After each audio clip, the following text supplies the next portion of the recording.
Hello बच्चों, कैसे हो आप सभी लोग? बढ़िया, फर्स्ट क्लास। तो बेटा आज की इस वीडियो में जो है ना, हम क्लास 10th का एक चैप्टर है सरफेस एरिया एंड वॉल्यूम, ठीक है। और इसको बिल्कुल हम अच्छी तरह से इसके सारे फार्मूले को हम डिस्कस करेंगे। और वैसे तो बेटा ये क्लास 9th में भी है सरफेस एरिया एंड वॉल्यूम, तो ये दोनों क्लासों के लिए बहुत ही जो है ना इंपॉर्टेंट वीडियो ये रहने वाली है। अगर आपने इसके सारे फार्मूलों को अच्छी तरह से समझ लिया, ठीक है ना, क्योंकि देखो इस वीडियो में बिल्कुल बेस से लेके चलूँगा मैं, ठीक है। और फार्मूले कैसे ये बनते हैं, अगर इस फार्मूलों को आपने अच्छी तरह से समझ लिया, फिगर के सरफेस को अच्छी तरह से समझ लिया, फार्मूले को कैसे अप्लाई करना है, अगर ये सारी बातें आपने अच्छी तरह से समझ ली, ठीक है ना, तो इस चैप्टर के जितने भी सवाल होते हैं वो आप इजीली आराम से इसको करके देख सकते हो। बिल्कुल ही कोई भी दिक्कत आपको नहीं होगी। बस दिक्कत क्या होती है कि बच्चों को सरफेस नहीं पता होता, वॉल्यूम नहीं पता होता, ठीक है ना, तो उसी वजह से दिक्कत होती है।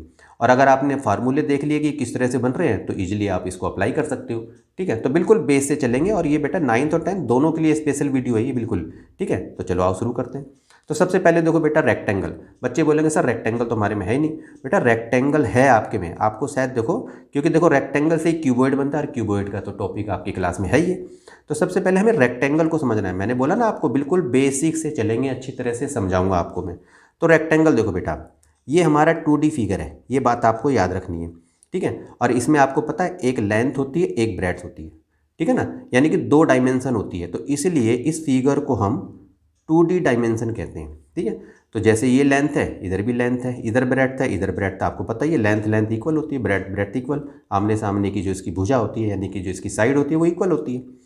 तो जब हमें एरिया निकालना होता है, ये बात आप याद रखना है, जब भी हमें एरिया निकालना है तो ये कितनी जगह है, कहने मतलब इसका सरफेस कितना है, तो इसको हम एरिया कहते हैं। तो जैसे अगर मैं कहूँ ये कितना सरफेस है, यही हमारा एरिया कहलाता है, ठीक है ना। तो जब हम बात करेंगे कि भाई area of rectangle, area of rectangle, तो बस आपको क्या करना होता है, जो डायमेंशन होती है ना हमारी, जैसे कि लेंथ और ब्रेड, इसी को हमें मल्टीप्लाई करना होता है बस। तो लेंथ इंटू में ब्रेड, एरिया को ध्यान रखना है कि आपको मल्टीप्लाई करना होता है। तो इसमें इसकी लेंथ है, देखो इसकी डायमेंशन एक लेंथ है और एक ब्रेड्थ है, तो लेंथ और ब्रेड को मल्टीप्लाई कर दोगे तो इसका एरिया आ जाएगा। एरिया मतलब ये जगह कितनी है इसके अंदर, बस ये ध्यान रखना है। और एरिया को हमेशा मल्टीप्लाई करते हैं डायमेंशन को, और एरिया हमेशा जो होता है हमारा स्क्वायर यूनिट में होता है, ये बात आपको याद रखनी है। यदि आपको लेंथ ब्रेड्थ मीटर में दे रखी है तो मीटर की स्क्वायर, सेंटीमीटर में दे रखी है तो सेंटीमीटर की स्क्वायर। क्लियर? अब बात आती है इसके पेरीमीटर की। भाई पेरीमीटर ऑफ रेक्टेंगल होता क्या है, ठीक है, पेरीमीटर ऑफ रेक्टेंगल। तो आपको ध्यान रखना, पेरीमीटर का मतलब होता है इसकी बाउंड्री, बस इसकी बाउंड्री का यदि आपने सम कर दिया तो उसका पेरीमीटर हो जाता है। तो पेरीमीटर ये याद रखना बेटा कि कोई भी फिगर हो, यदि उसकी बाउंड्री को आपने सम कर दिया वो पेरीमीटर कहलाता है, ठीक है ना। तो पेरीमीटर जैसे अब क्या होता है, जैसे छोटी क्लास में अगर हम देते हैं बच्चों को, हम बच्चों को बताते हैं कि बेटा पेरीमीटर क्या, सारी बाउंड्री का सम। तो बच्चे क्या करते हैं, जैसे हम उन्होंने करा, जैसे एक लेंथ मान लो इधर से ऊपर गए, एक ब्रेड्थ हो गई, अब इधर से फिर आए लेंथ पे, एक लेंथ हो गई, अब फिर इधर से इधर आए तो एक ब्रेड्थ हो गई। तो इस तरह से वो प्लस कर लेते हैं। लेकिन तुम तो छोटे बच्चे नहीं हो ना, तुम्हें तो क्या करना है, इसको एक फार्मूले के रूप में करना है। तो जैसे आपको ये तो पता चला कि बाउंड्री के सारा सम जो होता है वो पेरीमीटर कहलाता है। अब इसमें देखा एल और एल, तो ये 2L हो गया, बी और बी तो 2B हो गया, ठीक है ना। 2 को इसमें आपने कॉमन ले लिया तो बचा क्या, L प्लस में B। तो ये आपका फार्मूला हो गया पेरीमीटर का। तो आपको पेरीमीटर का फार्मूला ये याद रखना है, 2 ब्रैकेट में L प्लस में B। और ये बेटा पेरीमीटर जो होता है वो हमेशा यूनिट में निकलता है। यदि मीटर है साइड तो मीटर में, सेंटीमीटर में लेंथ ब्रेड्थ दे रखी है तो सेंटीमीटर में लिख देना, ठीक है ना। तो ये पेरीमीटर है। अब इसी से अब देखो, अब जैसे आपको पता है बेटा L इंटू में B क्या होता है, एरिया ऑफ रेक्टेंगल होता है। अब इसी से देखो एक दो फार्मूले बन जाते हैं। यदि अगर मान लो आपको लेंथ निकालनी है तो एरिया को क्या करोगे, ब्रेड्थ से डिवाइड कर दोगे। क्लियर? और यदि आपको ब्रेड्थ निकालनी है तो भाई एरिया को लेंथ से डिवाइड कर दोगे, ठीक है ना। बात समझ में आ रही होगी अच्छे से। अब बात आती है बेटा कि इसके डायगोनल। अब डायगोनल क्या होता है, अब मैंने डायगोनल लिख देता हूँ यहाँ पर। अब अगर इसके डायगोनल निकालना है, यानी कि आपने देखा कि डायगोनल क्या है, जो अपोजिट एंगल को जोड़ती है जो लाइन। तो जैसे अगर मैंने कहा ये देखो, ये जो लाइन है ये इसका डायगोनल है, ठीक है ना। अब आपको पता है रेक्टेंगल, रेक्टेंगल जो होता है वो तो सारे एंगल इसके 90 डिग्री के होते हैं। तो जैसे ही रेक्टेंगल देखा आपने, ये देखो एक राइट ट्रायंगल बन रहा है, तो जैसे ही राइट ट्रायंगल आप देखते हो तो आपको पाइथागोरस थ्योरम याद आती है, ठीक है ना। इसमें पता है ना, जैसे ये डायगोनल हाइपोटेनस एक तरह से, तो जब हमें डायगोनल निकालना है तो हम क्या करेंगे, रूट में एल की स्क्वायर प्लस में बी की स्क्वायर, तो इस तरह से जो है हम इसका डायगोनल निकाल देते हैं, ठीक है। ये तो बेटा कुछ बेसिक सी बातें थी। अब आपको पता है कि इसी रेक्टेंगल में, ठीक है ना, इसी रेक्टेंगल को यदि मैं इसमें हाइट जोड़ दूं, यानी कि इसकी थिकनेस हो जाए, इसकी क्या हो जाए, थिकनेस हो जाए, तो ये हमारा बन जाता है क्यूबॉइड। क्लियर होगी बात। तो क्यूबॉइड में आप देखो, सबसे पहले कुछ बेसिक सी चीज़ें देखो। क्यूबॉइड जो है वो हमारा रेक्टेंगल से बना है, ये बात याद रखना। तो इसमें ध्यान रखना कि इसके 6 बेटा फेसिस होते हैं, ठीक है ना। इसके 6 फेस होते हैं, देखो 1, पीछे वाला 2, जैसे जैसे आपका रूम होता है, रूम देखो पहले 4 दीवार हो गई, ऊपर की छत, नीचे का फर्श हो गया, तो 6 फेस होते हैं टोटल इसके, ध्यान रखना आपको, ठीक है। 6 फेसिस होते हैं इसके, और आप इसके देखोगे 8 वर्टाइसिस होते हैं, ठीक है ना। इसके 8 वर्टाइसिस यानी कि 8 कोने होते हैं, ऊपर के 4 नीचे के 4, 8 कोने होते हैं। और इसकी 12 एजिज होती हैं, यानी कि इसके किनारे आपको 12 एजिज होती हैं, ठीक है। और आपको ध्यान रखना है कि बेटा एक एज में 3 वर्टेक्स होते हैं, देखो, ठीक है, ये ध्यान रखना है, यानी कि, ठीक है ना, एक वर्टेक्स में, यानी एक वर्टेक्स में 3 एजिज होते हैं। ये मैंने उल्टा लिख दिया है, देखो यहाँ पर लिख देते हैं वर्टेक्स, ठीक है। एक वर्टेक्स में 3 एजिज होते हैं, ये बात आपको याद रखनी है। क्लियर होगी बात। अब जैसे देखो आपने जैसे ये देखा, ये वर्टेक्स देखो, ये कोना, अब इसमें देखो 3 लाइन जा रही है, एक नीचे की तरफ जा रही है, एक इधर जा रही है, एक इधर जा रही है, ठीक है। अब ये नीचे वाली जो देखो इधर भी जुड़ रही है, तो इसलिए जो हम नीचे वाली को वर्टेक्स को नहीं गिनते, तो 1 2 3 4, तो 4 को 3 से मल्टीप्लाई करो तो 4 3 12, ठीक है ना। तो बस ये देखना कि एक वर्टेक्स में 3 एजिज हमारे होते हैं, ये बात आपको याद रखनी है। तो ये तो कुछ बेसिक सी बातें थी। अब बात आती है, जैसे का आपको पता है कि बेटा ये रेक्टेंगल से बना है, 6 फेस है इसके, तो हर फेस का अगर एरिया कोई पूछे आपसे तो आप क्या बोलोगे, L इंटू बी है, ठीक है ना। अब इसी तरीके से अब क्या होता है कि जैसे इसमें हाइट जुड़ गई, तो बेटा यही जो एरिया होता है ना, उसको हम वॉल्यूम कह देते हैं, बस ये याद रखना है आपको, ठीक है। तो जब हम इसका वॉल्यूम कहेंगे, यानी कि वॉल्यूम ऑफ क्यूबॉइड, तो वॉल्यूम ऑफ क्यूबॉइड जब आप करोगे तो आपको क्या है, आपको ये तो पता ही, इसमें बेटा एक एल है, एक ब्रेड्थ है और एक हाइट है, तो यानी कि इसमें 3 डायमेंशन है। तो 3 डायमेंशन है, तो इसीलिए इसको 3D फिगर कहा जाता है। क्लियर होगी बात, ये 3D फिगर है। तो जब आपको वॉल्यूम निकालना होता है तो बस आपको क्या करना है, लेंथ, ब्रेड्थ और हाइट तीनों को मल्टीप्लाई कर देना है, तो यानी कि ये इसका वॉल्यूम आ जाएगा। और वॉल्यूम जो होता है बेटा वो क्यूबिक यूनिट में निकलता है। क्यों? क्योंकि इसमें 3 डायमेंशन है। अगर तीनों की सेंटीमीटर सेंटीमीटर सेंटीमीटर है तो सेंटीमीटर की क्यूब हो जाएगा, मीटर मीटर मीटर है तो मीटर की क्यूब हो जाएगा। तो वॉल्यूम आपका क्या होगा, क्यूबिक यूनिट में निकलता है, ठीक है ना। ये तो हमारा पहले नंबर का फार्मूला हो गया। अब दूसरी बात आती है बेटा इसका होता है कि lateral surface area, lateral surface area, ठीक है ना। और लेटरल सरफेस एरिया को हम एरिया ऑफ 4 वॉल्स भी कहते हैं, ये बात याद रखनी है, ठीक है। अब ये दोनों नाम, अब लेटरल सरफेस एरिया को हम शॉर्ट में LS से भी कह देते हैं, ठीक है ना। तो लेटरल सरफेस एरिया बोलो चाहे एरिया ऑफ 4 वॉल्स बोलो। अब ये फार्मूला कैसे बना, अब इसको देखो क्या है, अगर मैं इसको डायरेक्ट लिख दूं तो डायरेक्ट तो आपको देखो कैसे, जैसे मैंने लिखा 2 ब्रैकेट में L प्लस में B और इनटू में H, ये लो जी, ये इसका एरिया ऑफ 4 वॉल्स का फार्मूला हो। लेकिन ये बना कैसे, इसको तो मैं आपको समझाता हूँ, समझो पहले आप। मैंने क्या बोला, ये क्या है, एरिया ऑफ 4 वॉल्स है। अब 4 वॉल्स को जरा हम इसका एरिया देखते हैं। जैसे पहले देखो सामने वाली दीवार देखो, अगर मैं किसी बच्चे से पूछूं सामने की दीवार का एरिया क्या है, तो बच्चा बोलेगा L इंटू बी कर दो आप सर, तो लो जी L इंटू में B। फिर मैंने बोला कि बेटा पीछे वाली दीवार का जो लंबे वाली दीवार है, तो उसको भी बोलेगा सर वो L इंटू में B है उसका भी एरिया। फिर मैंने बोला बेटा ये साइड वाली का बताओ, ये जो साइड वाला है, तो देखो अब यहाँ पर ये B है और यहाँ पर ये H है, तो आप इसको क्या बोलोगे, B इंटू में H बोलोगे। क्लियर। अब इसके बाद इससे सामने वाली जो दीवार है ये वाली, ये भी B इंटू में H है, तो B इंटू में H हो गई। अब आपने देखा कि ये तो LB, ये भी LB, ये BH है, ये BH है, तो आपने देखा LB LB, तो यानी कि ये 2LB हो गया और ये 2BH हो गया, ठीक है ना। तो अब आपने देखा यहाँ पर, तो हमारा अब इसमें देखेंगे हम कॉमन, तो 2 हमारा यहाँ पर आएगा और हमारा यहाँ पर और क्या आ रहा है, हाँ ये बेटा एल एच है, देखो एल बी नहीं है, ये तो नीचे का हमारा हो जाता है। अगर मैं फेस की बात कर रहा हूँ तो देखो बेटा ये एल बी नहीं, ये एल एच है। देखो ये यहाँ थोड़ा सा गड़बड़ हो गई है, देखो ये एल एच है, ठीक है ना, एल एच। जैसे मैंने देखा सामने वाली देखो ये लेंथ है और ये देखो ये तो हाइट ही मानी जाएगी ना, तो एल एच, तो ये 2LH हो गया। तो देखोगे आप तो 2LH और 2BH, तो आपने देखा कि H कॉमन आ रहा है, तो 2H कॉमन आ गया, बचा क्या L प्लस में B। अब इसको चाहे ऐसे लिखो चाहे इसको ऐसे लिखो, 2 ब्रैकेट में L प्लस में B इंटू में H, ठीक है। तो देखो इस तरह से ये फार्मूले बन जाते हैं, ठीक है। बस थोड़ा सा यहाँ ध्यान रखा करो अच्छे से कि कैसे ये बना, क्लियर होगी बात ये। अब बात आती है बेटा टोटल सरफेस एरिया। अब देखोगे आप कि भाई टोटल सरफेस एरिया, भाई टोटल सरफेस एरिया कैसे बना हमारा, तो एक बार हम देख लेते हैं।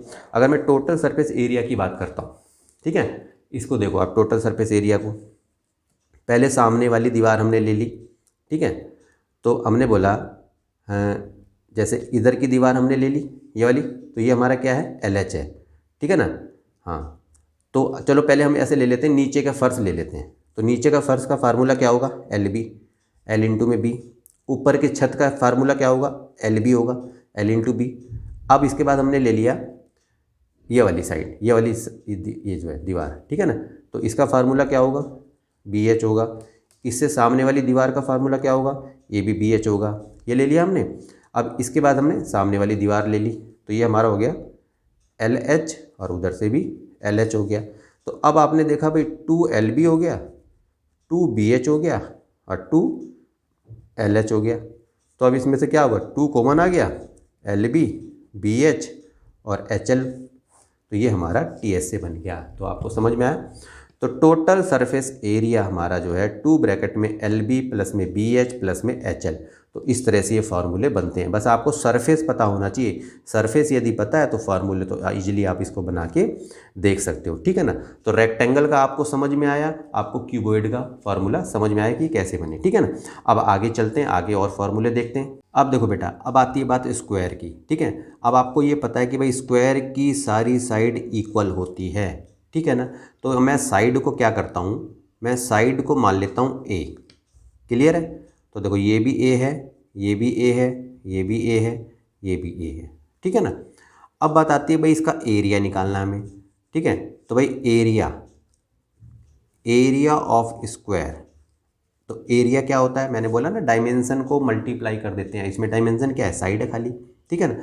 तो साइड इंटू साइड, तो साइड इंटू साइड बोल दूँ, चलो अगर मैंने साइड को A माना है तो भाई A मल्टीप्लाई A, तो यानी कि क्या हो जाएगा A की स्क्वायर, और ये क्या निकलेगा स्क्वायर यूनिट में हमारा एरिया निकलता है। तो एरिया ऑफ स्क्वायर का फार्मूला क्या है, साइड इंटू में साइड, यानी कि A इंटू में A, तो A की स्क्वायर हो गया, क्लियर। मैंने बोला ना एरिया हमेशा मल्टीप्लाई होता है, डायमेंशन को मल्टीप्लाई कर दो। अब अगर हमने कहा कि भाई पेरीमीटर निकालो, पेरीमीटर ऑफ स्क्वायर, तो पेरीमीटर का मतलब क्या होता है, सारी बाउंड्री को प्लस कर दो, तो A plus A plus A, ठीक है। 4 बार हमने A को प्लस किया, देखो ना ऐसे ऐसे ऐसे ऐसे, तो हम ऐसे ना लिख के हम सीधा ऐसे लिख देते हैं ना 4A, A यानी कि 4A, ठीक है ना। तो भाई पेरीमीटर ऑफ स्क्वायर होता है 4A, यानी कि 4 इंटू में साइड, कहने का मतलब ये है, यानी कि 4 गुणा में भुजा। हिंदी वाले बच्चों के लिए ऐसे है, ठीक है ना, साइड को भुजा बोलते हैं। अब ये तो आपको पता चला। अब बेटा आपको ये पता है कि A मल्टीप्लाई A आपका होता है area of square. A multiply A का मतलब साइड इंटू में साइड होता है एरिया, ठीक है। अभी मैंने लिखा देखो यहाँ पर, तो A की स्क्वायर यानी कि साइड की स्क्वायर बराबर होगा एरिया, क्लियर है।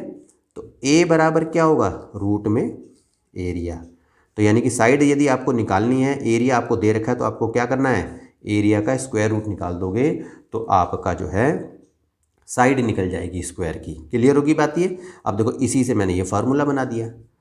अब आपको ये भी पता है कि भाई 4 इंटू में A, यानी कि 4 इंटू में साइड क्या होता है पेरीमीटर होता है, 4 इंटू में A। तो यदि मान लो मेरे को A निकालना है यानी कि साइड निकालनी है, तो पेरीमीटर को 4 से मैं डिवाइड कर दूंगा, ये 4 नीचे चला जाएगा। तो देखो 2 कंडीशनों में आपने साइड देखा, यदि आपको एरिया दे रखा है स्क्वायर का, साइड निकालनी है तो एरिया का स्क्वायर रूट निकाल दो, और यदि आपको पेरीमीटर दे रखा है साइड निकालनी है तो पेरीमीटर को 4 से डिवाइड कर दोगे तो साइड आपकी निकल जाएगी, ठीक है ना। अब बात आती है कि बेटा इसका डायगोनल, अगर आपको डायगोनल निकालना है तो जैसा कि मैंने बोला था ना A की स्क्वायर पता ही है डायगोनल क्या होता है, यानी कि देखो ये डायगोनल है तो राइट ट्रायंगल बन रहा है, पाइथागोरस थ्योरम याद रखो। तो ए की स्क्वायर, तो ये कितने हुए 2a की स्क्वायर हुआ। तो भाई a की स्क्वायर है तो ये a बाहर आ जाएगा, रूट में 2 हो जाएगा। तो यानी कि a रूट में 2, a रूट में 2 बोलो इसको, चाहे इसको बोलो साइड रूट में 2। ये हमारा जो है डायगोनल निकालने का फॉर्मूला है स्क्वायर का, ठीक है ना। ये बात आपको बिल्कुल अच्छी तरह से समझ में आ गई होगी। अब ये देखो आप, अब स्क्वायर से क्यूब बनता है, ठीक है ना। अब इसमें जितनी हाई साइड थी उतनी ही साइड मैंने हाइट में जोड़ दी, तो ये हमारा क्या बन जाता है क्यूब। तो इसको भी चलो मैंने ए यानी कि मैंने साइड को ए मान लिया, क्लियर। कई जगह देखा होगा आपने साइड को एल भी मान लेते हैं, ठीक है। तो कुछ भी मानो उससे कोई फ़र्क नहीं पड़ता। तो साइड हमारी ए है। अब मैंने वही बोला, अभी यहाँ पर हम एरिया निकाल लेते तो यहाँ पर इसकी हाइट जुड़ गई, तो अब वही एरिया क्या बोल देंगे हम, एक तरह से वॉल्यूम, एक तरह से, ठीक है ना। तो ये बेटा जितने भी फिगर मैं बता रहा हूँ ना आपको, ये सब फिगर है सॉलिड, यानी कि ये भरे हुए हैं। वॉल्यूम का मतलब क्या है, इसके अंदर कितना स्पेस है, पूरा का पूरा भरा हुआ, उसकी बात कर रहा हूँ मैं, ठीक है ना। ये खोखले नहीं है, ये बात याद रखना, ये भरा हुआ सॉलिड फिगर की बात कर रहा हूँ मैं यहाँ पर। तो वॉल्यूम ऑफ स्क्वायर जो होता है आपको पता ही है, डायमेंशन को मल्टीप्लाई कर देंगे, तो ए मल्टीप्लाई ए यानी कि ए की 3, और ये हमारा क्यूबिक यूनिट में निकलेगा, आपको पता ही है। क्लियर होगी बात ये, ठीक है ना। अब बात आती है क्यूब के लेटरल सरफेस एरिया की।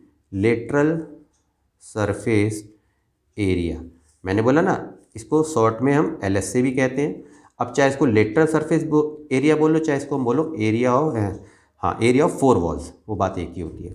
अगर हमें लेटरल सरफेस एरिया निकालना है तो आपको पता है कि 4 दीवार का क्षेत्रफल निकालना है। 4 दीवार, तो 4 दीवार जो है, एक दीवार का क्या होगा ए की स्क्वायर, यानी कि साइड इंटू साइड, सामने वाली दीवार का भी, आगे पीछे वाली दीवार का भी, और ये देखो 4 दीवार हो गई, चारों का एरिया होगा side into side, side into side, side into side, यानी कि ए की स्क्वायर। तो इसको ऐसे ना लिख के हम 4a की स्क्वायर लिख सकते हैं, क्लियर बात। तो यानी कि lateral surface area of cube जो होता है हमारा 4a की स्क्वायर, यानी कि 4 इंटू साइड की स्क्वायर, ठीक है। और ये हमारा स्क्वायर यूनिट में निकलता है, ये बात आपको याद रखनी है, ठीक है ना। अब बात आती है बेटा इसके टोटल सरफेस एरिया की। टोटल सरफेस एरिया जिसको हम शॉर्ट में टीएस से कहते हैं, तो वही बात आ जाती है। अब इसकी 4 दीवार, ये ऊपर की छत नीचे का फर्श, अगर पूरे को करें तो सबका आएगा हमारा ए की स्क्वायर, ए की स्क्वायर, ए की स्क्वायर, ए की स्क्वायर, ए की स्क्वायर, ए की स्क्वायर। 6 दीवार हुई ना एक तरह से, 4 तो दीवार हो गई, ऊपर की छत और नीचे का फर्श, 1 2 3 4 5 6। तो इसको ऐसे ना लिख के हम 6a की स्क्वायर ही ना लिख दें, इससे अच्छा तो, ठीक है। ये समझाने का तरीका है, आपको सरफेस पता होना चाहिए। मैंने कहा ना आपसे, सरफेस पता है तो फार्मूले खुद ही बना लोगे अपने आप और सवाल को आराम से कर लोगे। तो टोटल सरफेस एरिया हमारा क्यूब का होता है 6a की स्क्वायर, यानी कि 6 इंटू साइड की स्क्वायर, और ये भी हमारा स्क्वायर यूनिट में होता है, ठीक है ना। अब बात आती है बेटा इसके डायगोनल की, ठीक है। अगर हमें डायगोनल निकालना है तो वही चीज़ है, ए सबका स्क्वायर करेंगे हम, तो यहाँ पर लेंगे देखो ए की स्क्वायर, यानी कि साइड की स्क्वायर, साइड की स्क्वायर, साइड की स्क्वायर। तो यानी कि कितना हुआ, ये 3a की स्क्वायर हुआ, और ए कॉमन ये बाहर ले लेंगे, जब पेयर बनता है तो रूट से बाहर आ जाती है संख्या, तो यहाँ पर 3 आ गया। तो साइड रूट में 3, यानी कि इसका डायगोनल होता है। तो आपको स्क्वायर का भी समझ में आया अच्छी तरह से, और क्यूब का भी आपको समझ में आ गया कि भाई स्क्वायर से ही क्यूब बनता है, तो क्यूब के ये फार्मूले होते हैं। फार्मूले ढंग से याद कर लो बस, फिर तो आराम से आप करके देख सकते हो, ठीक है ना। ये बातें समझ में आई, आगे चलते हैं और फार्मूलों की तरफ। अब देखो बेटा, अब बात आती है सर्कल की, ठीक है ना। अब सर्कल को समझो पहले आप, आपको पता है देखो ये जो पॉइंट है सर्कल का, ये है हमारा सेंटर, सेंटर को हम ओ से रिप्रेजेंट करते हैं, ठीक है ना। और आपको पता है कि सेंटर, अब देखो ये बाउंड्री दिख रही है आपको, ये बाउंड्री, इस बाउंड्री को हम सरकमफ्रेंस कहते हैं, ठीक है। ये बात याद रखनी है आपको, इसको सरकमफ्रेंस कह दो चाहे इसको पेरीमीटर कह दो, वो एक ही बात है, ठीक है ना। सरकमफ्रेंस को ही हम पेरीमीटर भी कह देते हैं, यानी कि इसकी जो बाउंड्री है, ठीक है। और इसको कैपिटल सी से डिनोट करते हैं, ये बात याद रखनी है आपको। अब आपको पता है सेंटर से जो सरकमफ्रेंस तक जो लाइन जाती है, ये इसी को हम रेडियस कहते हैं। क्लियर होगी बात, ये कुछ बेसिक बातों को याद रख लो अच्छी तरह से। अब आपको पता है कि सरकमफ्रेंस से लाइन जाएगी सेंटर से होती हुई, अगर मान लो ये लाइन यहाँ तक चली जाए, यहाँ तक पूरी की पूरी सेंटर से होती हुई, तो इसी लाइन को हम डायमीटर कह देते हैं। ये बात याद रखना आप, ठीक है ना। तो डायमीटर जो होता है ना, वो बेटा रेडियस का दुगना होता है, 2r के बराबर होता है। तो देखा नहीं आपने, जैसे ये सेंटर है, एक रेडियस यहाँ एक रेडियस यहाँ, तो 2r के बराबर हो गया। क्लियर। अब बात आती है कि भाई एरिया ऑफ सर्कल क्या होता है। एरिया ऑफ सर्कल आपने पहले भी पढ़ा ही होगा, ठीक है ना। तो एरिया ऑफ सर्कल होता है भाई पाई आर की स्क्वायर, ठीक है। और पाई की वैल्यू ध्यान रखना कि बेटा 22/7 होता है, और डेसिमल में लिखोगे तो 3.14, ये आपको याद रखनी है, ठीक है। एरिया हमारा क्या हो गया, सर्कल का पाई आर स्क्वायर, स्क्वायर यूनिट में ही निकलेगा, आपको पता ही है एरिया, ठीक है ना। अब बात आती है कि सरकमफ्रेंस ऑफ सर्कल यानी कि पेरीमीटर ऑफ सर्कल क्या होता है। सरकमफ्रेंस ऑफ सर्कल, ठीक है, तो यानी कि इसकी बाउंड्री कहने मतलब, तो भैया ये फार्मूला होता है 2πr। आप इसको चाहे 2πr लिख दो, या एक फार्मूला और होता है, वो होता है इसका पाई डी, ठीक है। देखो 2r के बराबर ही तो d होता है, तो 2πr भी बोल सकते हो और पाई डी का फार्मूला यानी कि पाई डी भी इसको कह सकते हो, ठीक है ना। अब मैंने कहा कि बेटा यदि आपको डायमीटर निकालना हो तो क्या होगा, तो मैंने बोला ना कि भाई 2 इंटू में रेडियस, रेडियस का दुगना जो होता है डायमीटर होता है।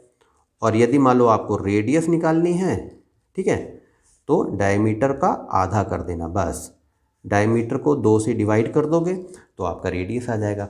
क्लियर होगी बात ये, ठीक है। ये तो कुछ बेसिक सी बातें थी भाई। देखो बाउंड्री हमारा सर्कमफ्रेंस है, ये हमारी रेडियस है, रेडियस का दुगना जो हमारा डायमीटर होता है।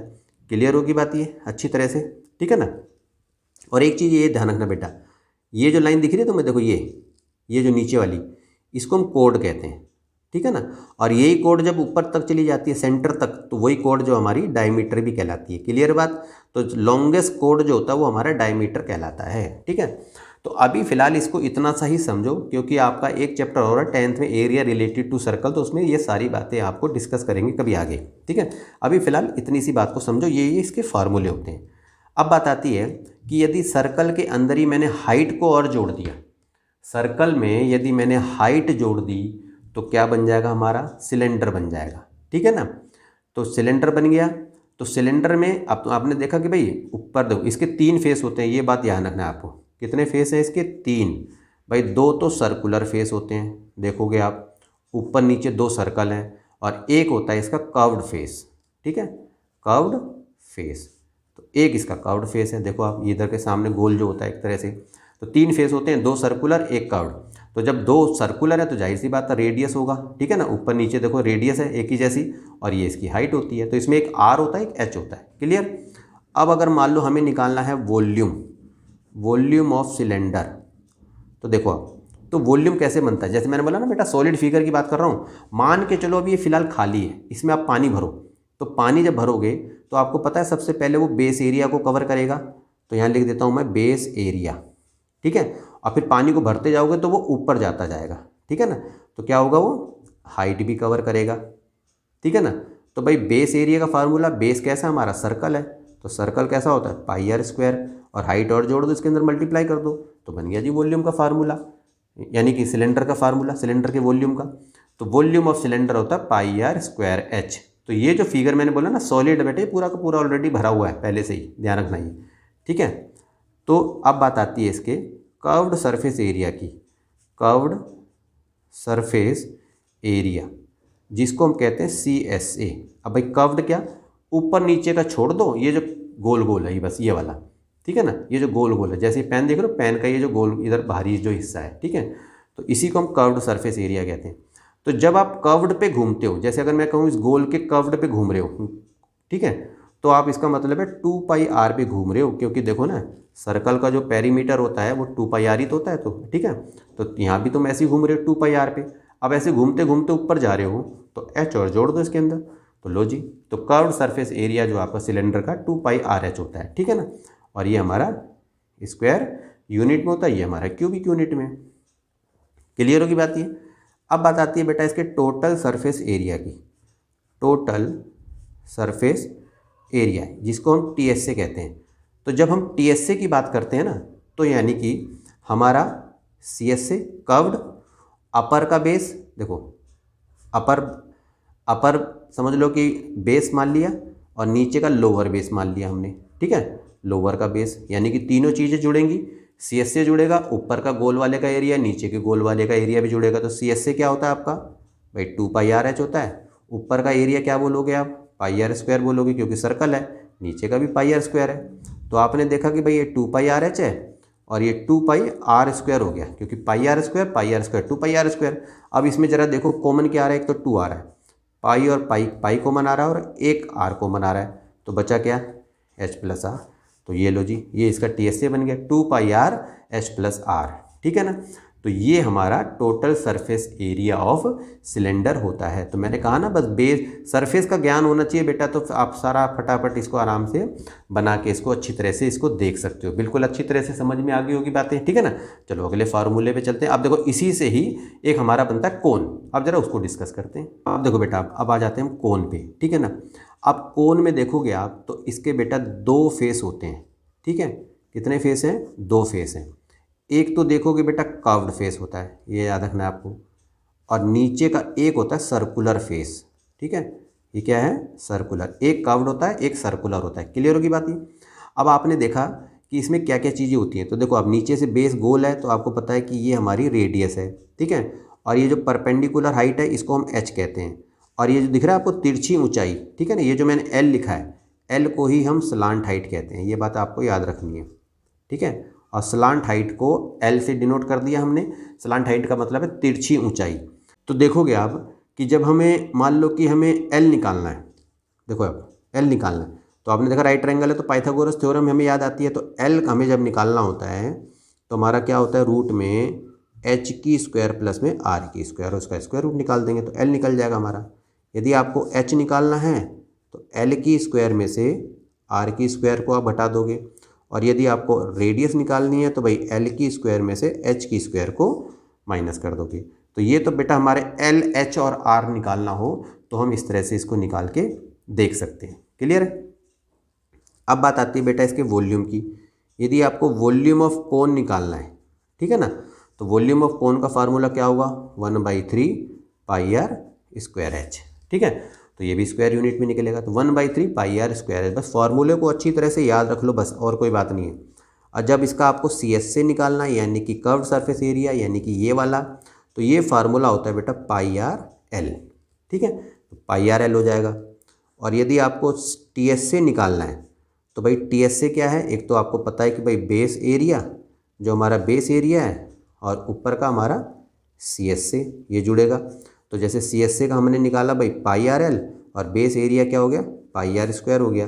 तो आपने देखा कि भाई पाई कॉमन आ रहा है, आर कॉमन आ रहा है, तो बचा क्या, एल प्लस में आर। तो देखो पाई आर ब्रैकेट में एल प्लस में आर हमारा ये फार्मूला हो जाता है। तो ये तो बात थी बेटा कोन की। अब बात आती है कि भाई होलो सिलेंडर है। अब ये सिलेंडर है खोखला, जैसे कि आप पाइप देखते हो। अगर मान लो इसका हमें CS से निकालना हो और इसका वॉल्यूम निकालना हो, TS से निकालो, कैसे निकालें, इसको अच्छी तरह से समझो बेटा पहले, ठीक है, क्योंकि ये इंपॉर्टेंट है ये बहुत ही, ठीक। इसको बिल्कुल अच्छी तरह से समझो। अब आपने देखा कि बेटा कि जब ये खोखला है तो इसका मतलब देखो अंदर से भी ये गोल है ऐसे करके, और ये बाहर से भी देख रहे हो आप, ये बाहर से भी गोल है। तो आपने देखा कि जो अंदर है, अंदर वाला गोल है, इसका जो हमने छोटा आर मान लिया, और यहाँ से लेकर बाहर तक का जो है पूरा का पूरा ये हमारा कैपिटल आर हमने मान लिया, और ये हमारी जो हो गई इसकी हाइट हो गई, क्लियर है। तो आपने देखा कि इसमें एक बड़ी रेडियस है, ठीक है, और एक है इसमें छोटी रेडियस है, और एक हाइट है इसकी, ठीक है। ये बातें आपको याद रखनी है। अब अगर मान लो आपको इसका वॉल्यूम निकालना हो, ठीक है, वॉल्यूम निकालना है, तो आपको क्या करोगे आप, तो आपको ये पता है कि भाई आउटर वॉल्यूम में से इनर वॉल्यूम को माइनस कर देंगे हम। अब भाई आउटर वॉल्यूम क्या, यानी कि कैपिटल आर लेके पहले लेंगे। आपको पता ना सिलेंडर का फार्मूला क्या होता है। अगर मान लो इसको हमने भरा समझ लिया, ऐसे मान लो, तो सिलेंडर का आपको वॉल्यूम क्या है, कैपिटल आर लेके लोगे, और एक बार स्मॉल आर लेके वॉल्यूम लोगे, और दोनों को घटा दो। तो जैसे अगर मैंने आउटर वॉल्यूम बोला तो मैंने बोला बेटा पाई आर स्क्वायर एच, और उसमें से अंदर वाले वॉल्यूम को घटा दोगे तो पाई आर स्क्वायर एच, ठीक है ना। तो इस तरह से अब आपने देखा कि भाई पाई एच कॉमन आ गया, आर की स्क्वायर माइनस में आर की स्क्वायर, तो ये हमारा फार्मूला हो गया। अब आप इसको चाहे तो पाई एच लिख के, अब देखो आर की स्क्वायर माइनस आर की स्क्वायर है, तो R plus R minus R, पता ना ए की स्क्वायर माइनस बी की स्क्वायर क्या होता है, A plus B A minus B, इस तरह से भी लिख सकते हो। तो देखो आपने देखो ये वॉल्यूम हमारा निकल जाएगा इस तरह से। तो पहले क्या करना है, पूरे का निकालना है वॉल्यूम, यानी कि कैपिटल आर लेके पूरा वॉल्यूम ऑफ सिलेंडर, और फिर छोटी वाली आर लेके फिर वॉल्यूम ऑफ सिलेंडर निकालना है, फिर दोनों को माइनस कर दोगे तो हमारा क्या है, जो पाइप जिससे बना है उसका वॉल्यूम आ जाएगा। कहने का मतलब ये है, ठीक है ना। ये बात आपको अच्छी तरह से समझ में आ गई होगी, ठीक है। अब इसमें बेटा एक चीज़ आपको मैं और बताऊंगा, पहले इसको समझते जाओ। अब इसका CSA निकालना, मान लो क्या निकालना हमें, CSA। तो कर्व्ड सरफेस एरिया निकालना है। तो आपको ये पता है कि कर्व्ड सरफेस एरिया कैसे बन रहा है भाई, आउटर CSA और प्लस में इनर CSA। हम सिर्फ कर्व्ड की बात कर रहे हैं। तो अगर मान लो इसमें आपने हाथ डाला तो अंदर के गोल पूरा का पूरा, और बाहर से आप जो छू रहे हो वो, तो यानी कि आउटर CSA और इनर CSA को पूरा कर देंगे हम, प्लस कर देंगे तो भाई इसका CSA निकल जाएगा।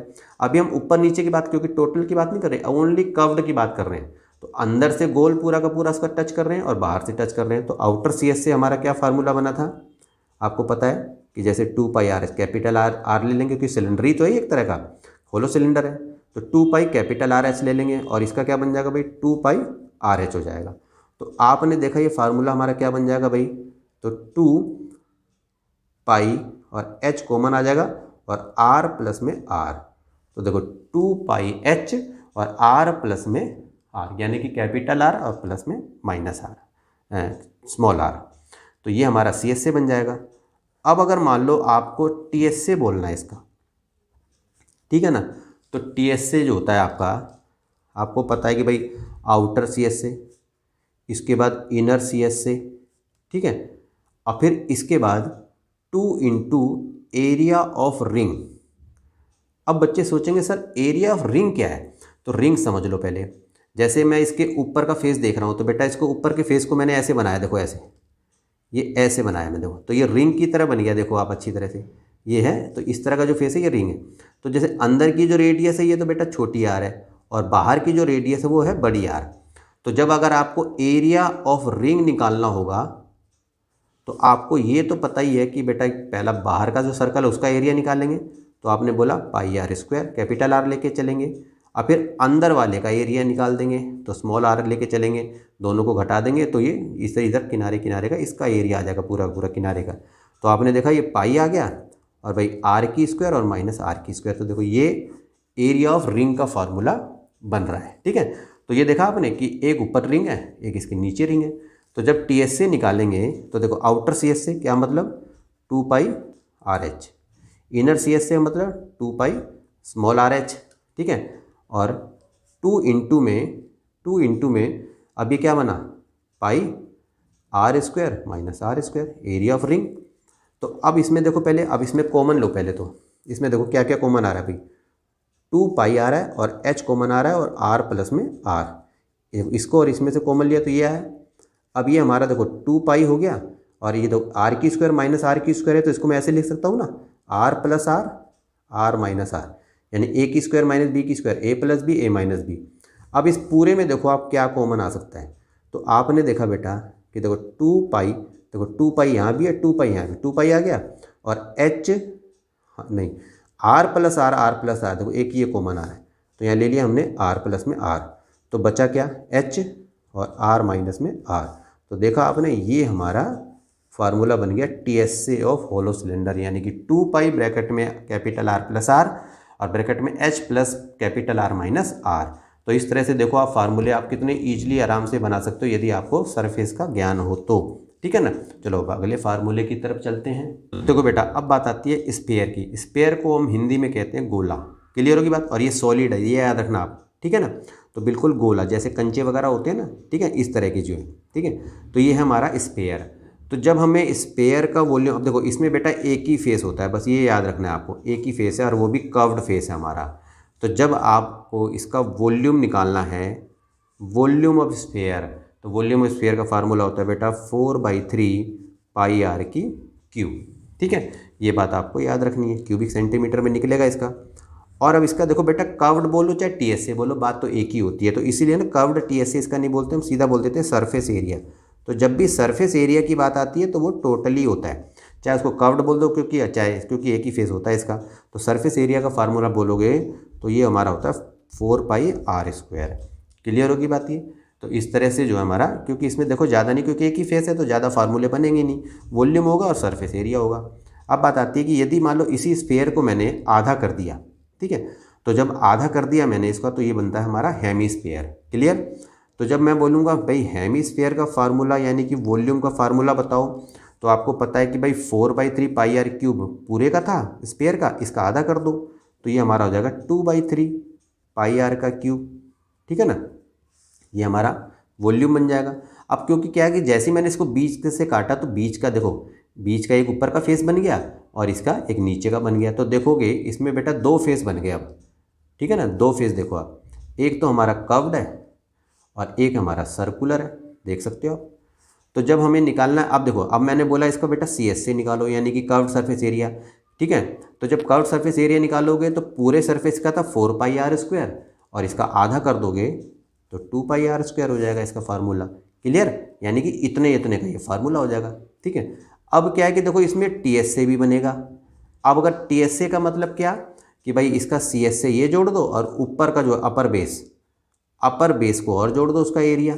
तो आपको पता है सी एस से तो हमारा हो गया भाई 2πr² और ऊपर का जो बेस है वो हमारा πr² है।